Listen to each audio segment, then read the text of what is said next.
Okay, so stuff like this, what was it 7x plus 12, x squared minus 13x plus 42, x squared plus 4x minus 21, and x squared minus 2x minus 15.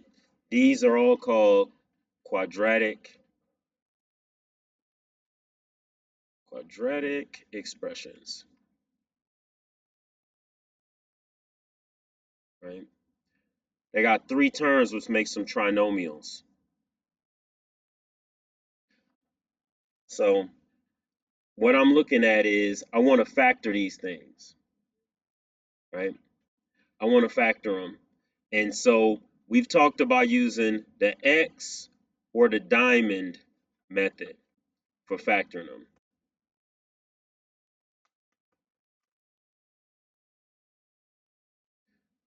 The X or diamond method. And so now we're just going to put down the steps. So let's start with step one. Step one, yep, thank you, ma'am.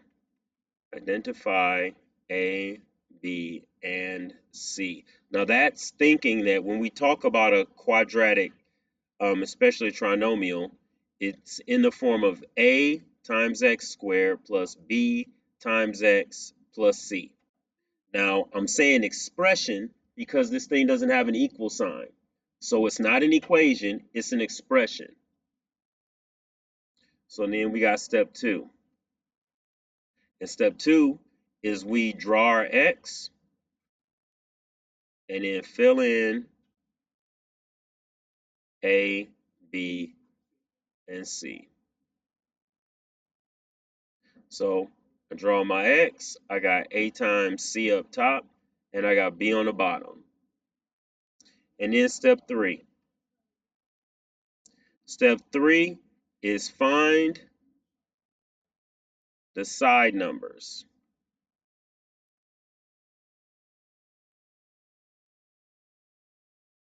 All right, so that is find two numbers that multiply.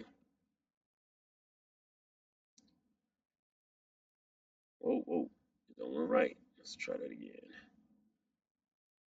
2 equal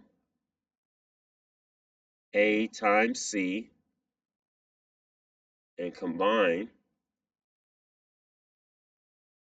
to equal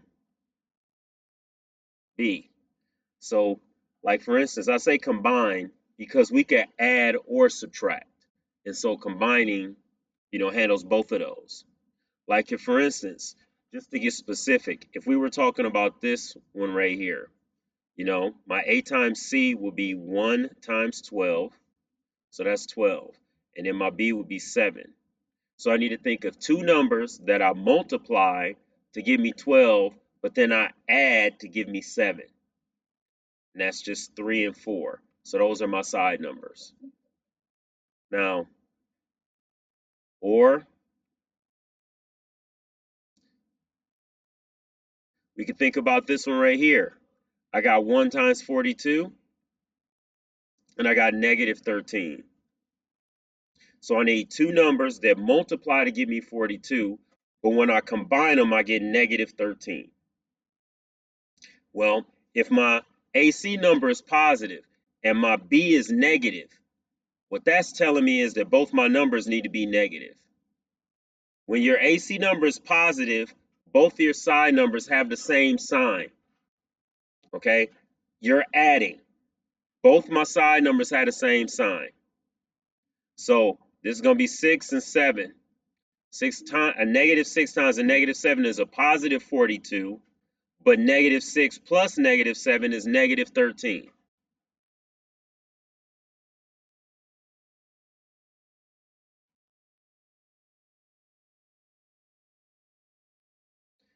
When I got a problem like this one, where A times C is negative 15 and my B is negative 2. When my AC number is negative, that means my signs are going to be different. When my AC number is, get that 6 out of there. When my AC number is negative, that means my signs are going to be different because I'm subtracting. So I need to think of what two numbers do I multiply to give me a negative 15. That means one of them's going to be positive, one of them's going to be negative. But then when I combine those two numbers, because the signs are different, I'm subtracting. So that's going to be 5 and 3. But then the question is, which one is negative and which one is positive? Your biggest number has the same sign as B. So that's going to be negative 5 and positive 3. And then finally, just to go through the gambit,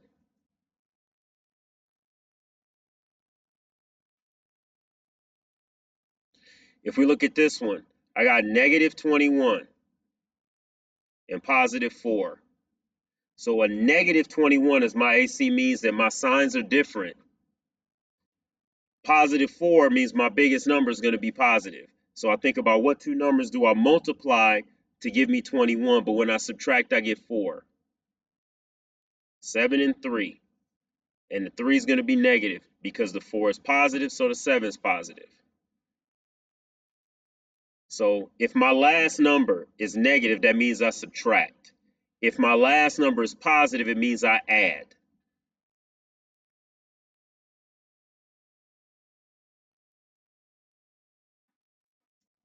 Matter of fact, I think that's worth writing down. If C is positive, then you add. You add to get B. If C is negative, then you subtract to get B.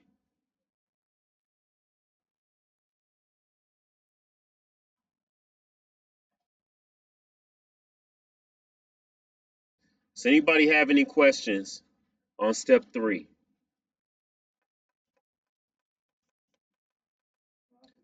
Does anybody have any questions on step 3?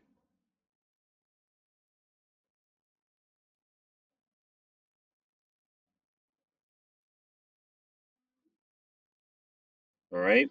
So then let's keep going. We got step 4. So step 4, we rewrite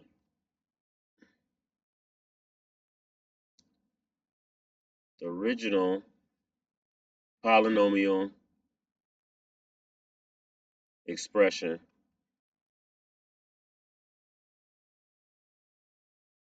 Then replace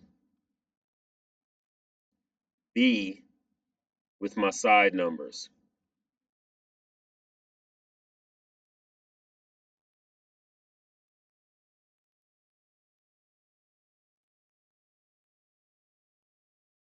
So I replace B with the side numbers. So if we go back, just so you can have a tangible example, if we go back to say x squared plus 4x minus 21, and then my side numbers are 7 and 3, I'm going to say x squared plus 7x minus 3x minus 21. Notice my side numbers get x, just like the b here has x. So that's step 4. And then step 5 is factor by grouping.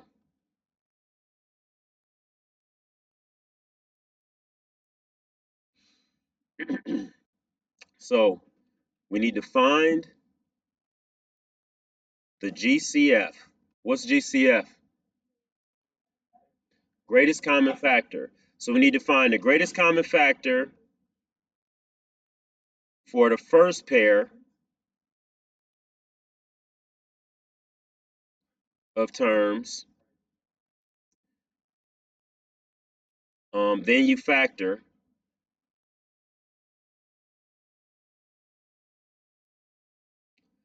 And then next,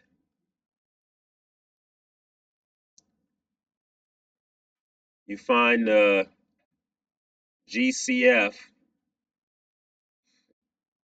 of the last pair of terms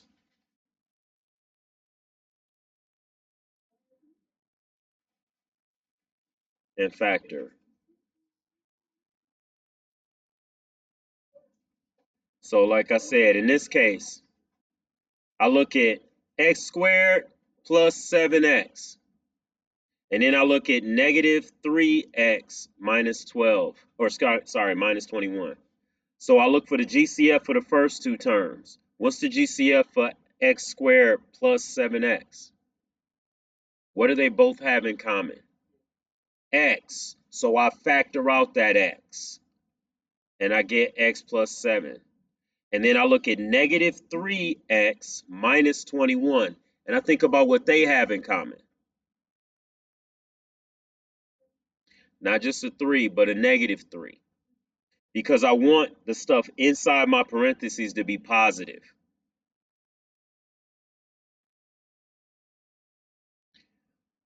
I want the stuff inside the parentheses to be positive. So if I pull out a negative, so a negative 3, I'm going to be left with x plus 7. My parenthesis expressions need to be exactly the same.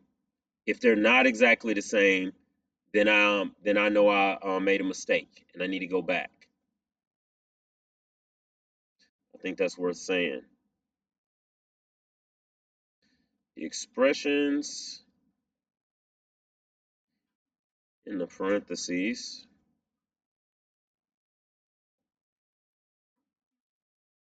need to be the same. Yo, if they don't have what?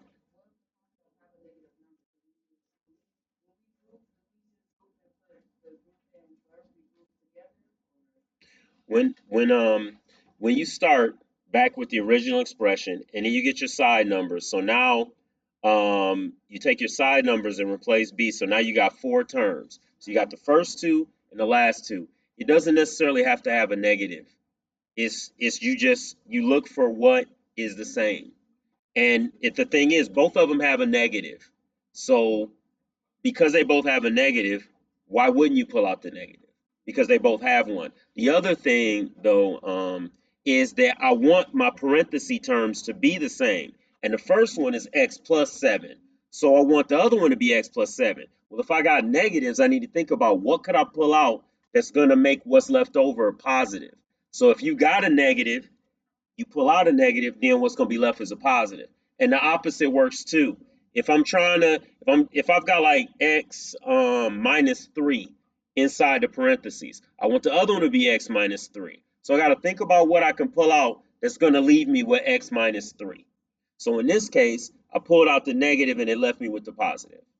But it's perfectly all right that if you pull out a negative, or I mean if you pull out a positive because you want a negative, it works both ways. It's whatever it's going to take to get both the parentheses to be the same. Okay, so now I'm just putting in an extra step. I'm gonna call it step 6 because I'd rather have too many steps than not enough. And now that we did this, we're just gonna write the expression that's inside parentheses.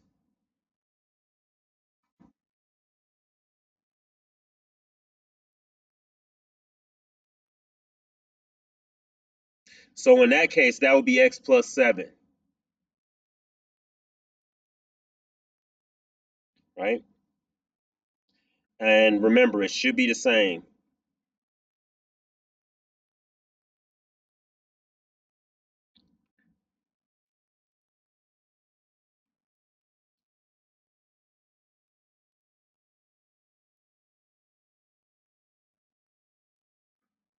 So it should be the same for both.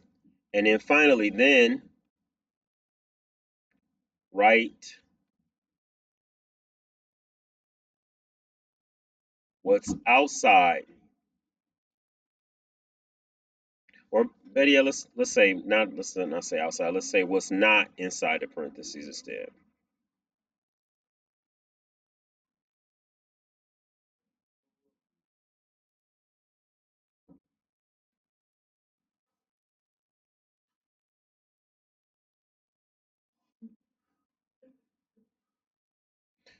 Okay, so what did I just say?